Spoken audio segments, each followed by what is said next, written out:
Hello नमस्कार, जय हिंद, वंदे मातरम। आप देख रहे हैं जियो न्यूज और हम आपके लिए लेकर आए हैं देश दुनिया की आपके राज्य शहर की सिलेक्टेड काम की फटाफट बड़ी खबरें। लेकिन उससे पहले यदि आपने हमारे चैनल को सब्सक्राइब नहीं किया है तो चैनल को सब्सक्राइब करके बेल नोटिफिकेशन ऑन करें और इस वीडियो को ज्यादा से ज्यादा लाइक और शेयर करें। बड़ी खबरें देखने से पहले आपके लिए आज का सवाल, काला गुलाब किस देश में पाया जाता है? Option A Bharat, option B तुर्की, ऑप्शन सी जापान और ऑप्शन डी चीन। इस सवाल का जवाब हमें कमेंट करें और आप किस राज्य और शहर की ज्यादा खबरें देखना चाहते हैं हमें कमेंट करके बताएं ताकि हम आपके राज्य शहर की ज्यादा खबरें दिखा सकें। चलिए अब देखते हैं आज की फटाफट बड़ी खबरें।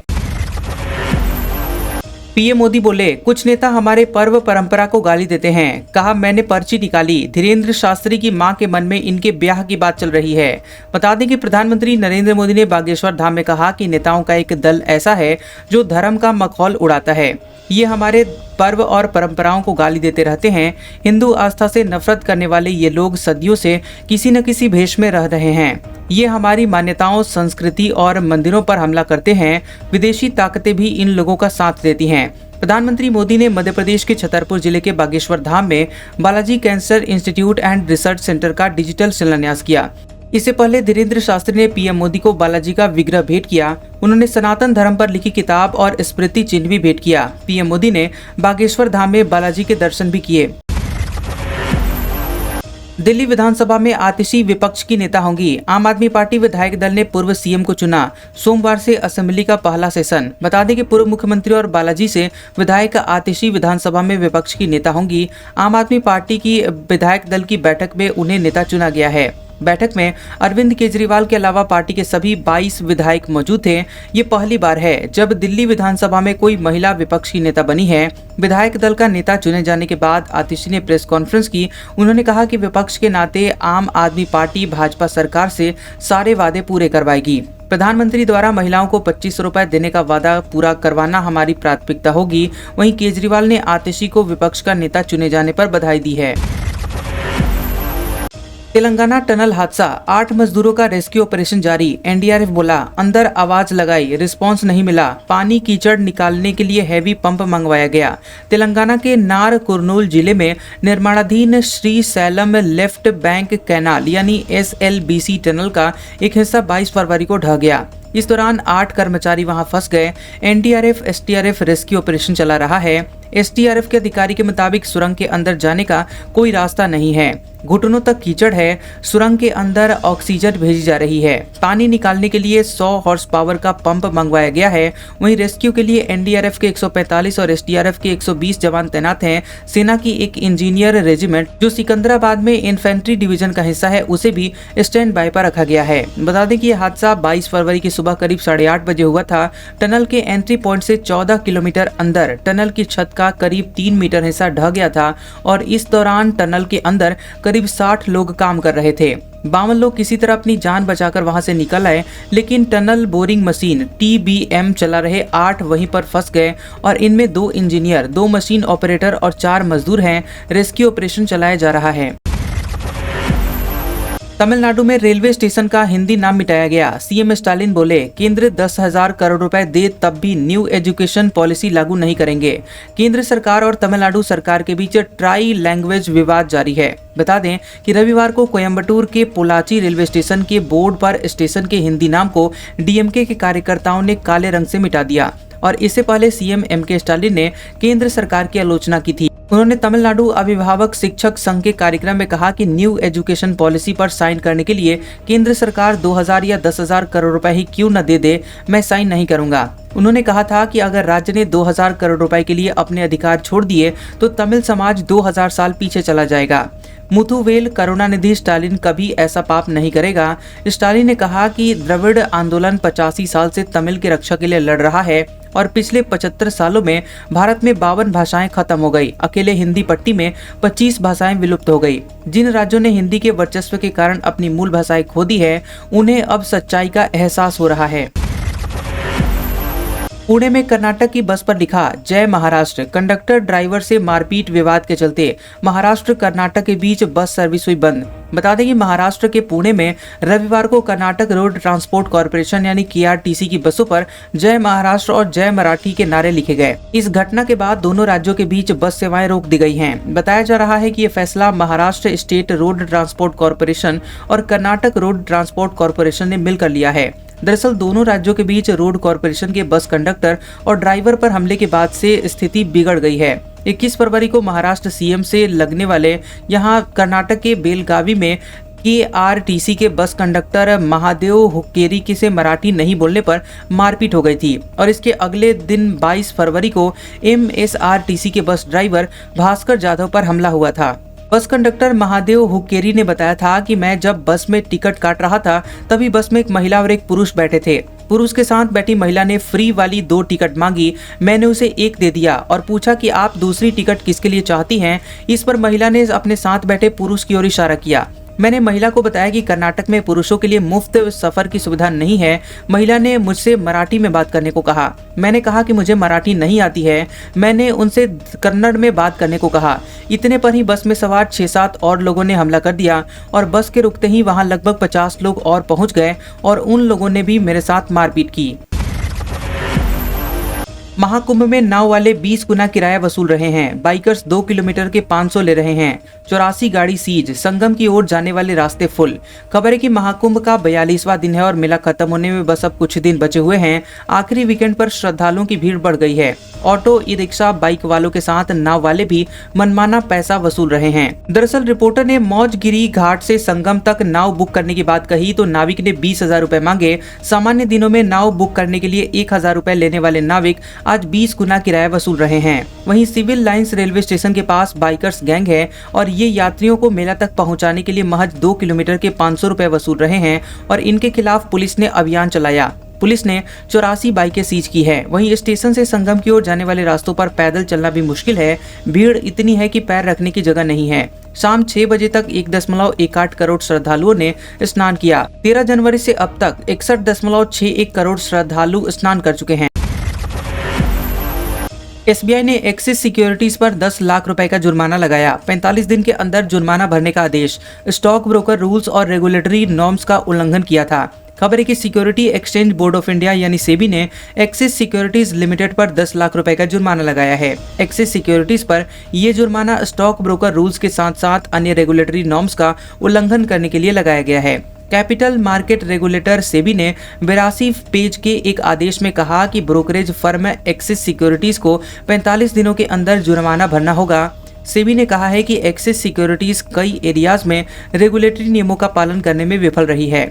इनमें डिस्क्रिपेंसीज को रिपोर्ट करना है और क्लाइंट फंड को सही तरीके से हैंडल नहीं किया जाना शामिल है। सेबी ने पाया है कि एक्सिस सिक्योरिटीज के पास स्टॉक एक्सचेंजों को रिपोर्ट किए जाने वाले एनहांस्ड सुपरविजन और स्टॉक स्टेटमेंट्स में डिपॉजिटरी अकाउंट्स में वास्तविक होल्डिंग्स की तुलना में इनकंसिस्टेंसी थी।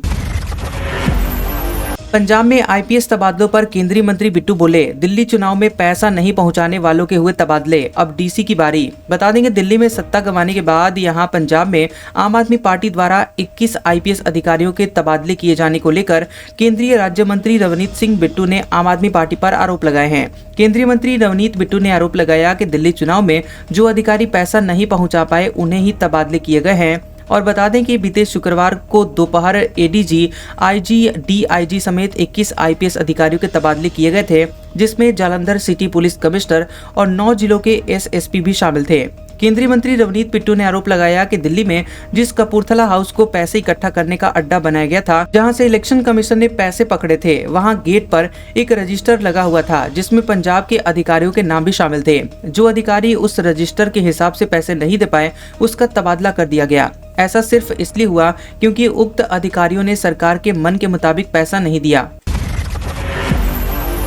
पंजाबी अभिनेत्री सोनिया मान की राजनीति में हुई एंट्री, आम आदमी पार्टी में हुई शामिल। अरविंद केजरीवाल ने पहनाया सिरोपा, पिता रह चुके हैं किसान नेता। पंजाब की मशहूर अभिनेत्री सोनिया मान ने आम आदमी पार्टी में शामिल होकर अपने राजनीतिक सफर की शुरुआत कर दी है। आम आदमी पार्टी ने अपने सोशल मीडिया अकाउंट्स पर सोनिया मान के पार्टी के शामिल होने की तस्वीरें जारी करते हुए इसकी जानकारी साझा की है। सोनिया मान इससे पहले दिल्ली में आम आदमी पार्टी सुप्रीमो अरविंद केजरीवाल से मिल चुकी हैं, जहां अरविंद केजरीवाल ने उन्हें सरोपा पहनाकर पार्टी में शामिल कराया और इसकी तस्वीरें सोशल मीडिया पर वायरल हो गई।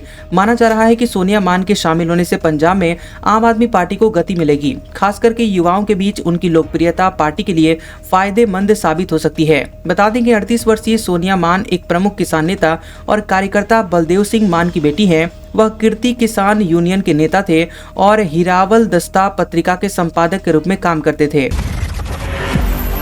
पंजाब में 1996 की योजना अब तक लागू नहीं, बार बार दिए झूठे आश्वासन, सुप्रीम कोर्ट ने फटकार लगाई, डिप्टी डायरेक्टर को समन, 5 मार्च को सुनवाई। खबर है कि सुप्रीम कोर्ट ने 3 दशक पुरानी पेंशन योजना के लागू होने में बार बार देरी करने और कोर्ट को दिए गए आश्वासनों से मुकरने पर पंजाब सरकार को फटकार लगाई है। कोर्ट ने पंजाब के मुख्य सचिव और director public instruction college office के डिप्टी डायरेक्टर को 5 मार्च को वीडियो कॉन्फ्रेंसिंग के जरिए पेश होने का आदेश दिया है। जस्टिस अभय एस ओका और उज्जवल भुइया की बेंच ने कहा कि पंजाब सरकार ने हाईकोर्ट को 2 बार से ज्यादा बार योजना लागू करने का आश्वासन दिया, लेकिन इसके बावजूद काफी समय बर्बाद हुआ है। केंद्र सरकार एडवोकेट बिल में बदलाव को तैयार, कानून मंत्री बोले हर मुद्दे की जांच करेंगे। बीसीआई समेत अधिकतर राज्यों के वकील विरोध में थे। बता दें कि एडवोकेट अमेंडमेंट बिल 2025 को लेकर देश भर में वकीलों के विरोध के बाद केंद्र सरकार ने बिल में बदलाव करने का फैसला किया है। कानून मंत्रालय ने 22 फरवरी को बयान जारी करके कहा कि सरकार ने वकीलों की आपत्तियों के मद्देनजर बिल में बदलाव का फैसला किया है। कानून मंत्री अर्जुन राम मेघवाल ने आश्वासन दिया है कि बिल को अंतिम रूप देने से पहले सरकार सभी मुद्दों की अच्छी तरह से जांच करेगी और जरूरी कदम उठाएगी। उन्होंने कहा कि सरकार ऐसा कोई भी प्रावधान नहीं करेगी जिससे कानून पेशे में आजादी और गरिमा कमजोर हो। केंद्र सरकार 1961 के एडवोकेट एक्ट में बदलाव करने के लिए अमेंडमेंट बिल लाने की तैयारी में है। लोगों के सुझाव के लिए बिल का फाइनल ड्राफ्ट सामने आने पर देश भर के वकील बिल के विरोध में आ गए थे। बार काउंसिल ऑफ इंडिया यानी बीसीआई समेत देश के अधिकांश बार काउंसिल ने केंद्र सरकार से बिल वापस लेने की मांग की थी और ऐसा न करने पर देश भर में हड़ताल की बात कही थी। भारत में अमेरिकी फंड से 7 प्रोजेक्ट चल रहे हैं, वोटर टर्नआउट शामिल नहीं, वित्त मंत्रालय की रिपोर्ट में हुआ खुलासा। अमेरिकी राष्ट्रपति डोनाल्ड ट्रंप के दावों के बीच नए तथ्य सामने आए हैं, जहां ट्रंप भारत में वोटर टर्नआउट के नाम पर 182 करोड़ रुपए देने के बयानों को दोहरा रहे हैं। वहीं भारत में United states agency for international development यानी USAID से अभी 7 प्रोजेक्ट के लिए 840 करोड़ रुपए मिल रहे हैं, लेकिन इसमें वोटर टर्नआउट के नाम पर किसी भी प्रोजेक्ट में फंड नहीं मिल रहा है। विदेशी सहायता पर नजर रखने वाले वित्त मंत्रालय के आर्थिक मामलों के विभाग की ताजा वार्षिक रिपोर्ट 2023-24 में यह खुलासा हुआ है। इस बीच वॉशिंगटन पोस्ट की रिपोर्ट के मुताबिक 2008 के बाद से भारत को USAID से चुनाव संबंधित किसी मदद का रिकॉर्ड नहीं मिला है। दरअसल ट्रंप ने पिछले 4 दिनों में चौथी बार भारत चुनाव में अमेरिकी फंडिंग पर सवाल उठाया है। इस बार उन्होंने कहा कि मेरे दोस्त मोदी को 182 करोड़ रुपए भेजे गए हैं। ये दूसरी बार है जब ट्रंप ने इस मामले में मोदी का नाम लिया है। मोदी बोले हर तरफ क्रिकेट की बात, भारत की स्पेस में सेंचुरी, 8 मार्च को इंस्पायरिंग वुमेन यूज करेंगी मेरे सोशल अकाउंट्स। प्रधानमंत्री मोदी ने रविवार को मन की बात के 119वें एपिसोड में स्पेस सेक्टर और नारी शक्ति का जिक्र किया। उन्होंने कहा कि हर तरफ चैंपियंस ट्रॉफी और क्रिकेट का माहौल है। क्रिकेट में सेंचुरी का महत्व क्या होता है ये सब जानते हैं। भारत ने स्पेस में जो सेंचुरी लगाई है उसका अलग महत्व है और इसरो की सफलता का दायरा बढ़ा है। नारी शक्ति पर बात करते हुए पीएम मोदी ने कहा कि हमारी संस्कृति में बेटियों का सम्मान सर्वोपरि रहा है। इस बार महिला दिवस पर मैं एक नई पहल करने जा रहा हूं। 8 मार्च को मैं अपने सोशल मीडिया अकाउंट्स जैसे एक्स, इंस्टाग्राम के अकाउंट्स देश की कुछ इंस्पायरिंग वुमेन को एक दिन के लिए सौंपने जा रहा हूं। प्रधानमंत्री ने अपने 30 मिनट के प्रोग्राम में आर्टिफिशियल इंटेलिजेंस, खेलो इंडिया, वन्य जीवों और फिटनेस मुद्दों पर बात कही। वहीं मन की बात कार्यक्रम महीने के आखिरी रविवार को लाइव होता है और पिछले महीने 26 फरवरी की वजह से पीएम मोदी का प्रोग्राम एक हफ्ते पहले प्रसारित हुआ था। शशि थरूर बोले कोई अज्ञानता में खुश हो तो बुद्धिमत्ता दिखाना मूर्खतापूर्ण, राहुल गांधी से मुलाकात कर कहा था बहसों में बोलने के लिए नहीं मिलता, इग्नोर किया जा रहा है।